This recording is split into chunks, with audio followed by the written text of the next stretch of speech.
bought some new furniture for the office, and it was obviously too big for the door, and this happened. So I figured this is a great time to replace the front door, which I had planned on doing anyways. And I'm going to go ahead and install a front door camera. And here we are buying the new door. And this is the camera that I'm going to put in the front. Now, the reason why I chose this camera is it has 2K high definition picture. So unlike the camera that I was using before, which was terrible quality, this is much clearer, or it's supposed to be much clearer at least.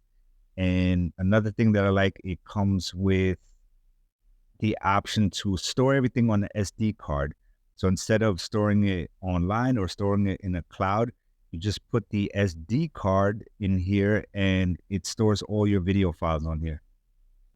So the first thing I noticed when I open this up is that it has a bit of a weight to it, which makes it seem very robust. So it seems very solid. Now this is the piece that's going to go outside because it has the camera and the keypad. And this is the deadbolt. This is the lock that's going to go inside. Now the box comes with everything that's needed. You have your keys, your spare keys, your lock. And this blue thing here is the battery, and it says you have to charge it first before you use it. And it charges with the USB-C cable, which is the same as an Android cable. Now this right here, you plug into the wall, and that's your doorbell. On the side, you put your SD card, and that stores all your files. Now, besides the 2K picture quality, another thing I'm excited about is this fingerprint option. So you can scan your fingerprint and it should open the door. So after pulling out the old frame, I put the new frame in, and I'm about to hang the new door. And instead of using these screws that come with it, these little tiny screws, I'm going to replace these with some longer screws, which is going to make it a little bit more difficult to kick down the door. Now, installing everything was pretty straightforward. The instructions were super easy to read, and there weren't many pieces to install to begin with. But look at this. How crisp is this?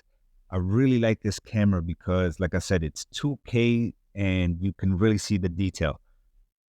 My old door camera that I had was okay, but you did not see as much detail, and the picture was just not as sharp as this one. So another thing that I like is that you can download the app on your phone, on your tablet. I have it on my iPad here, and it gives you the option to lock and unlock the door. You can take pictures and record from your screen, which I think is pretty cool. And if you were wondering, yes, it has a microphone, so you can talk both ways. You can talk from your app and you can talk into the camera, so you can have a full conversation. Also, let's say the battery was dead. You can just pop this out, and then you have your key entry. Now, my new favorite feature, which I just figured out, is that you can go to the app and you can set it up that, let's say you're rushing out the house and you forget to lock the door, the app will automatically lock the door. So whenever you leave your house, you can set it up that it locks right behind you. I thought that was pretty neat.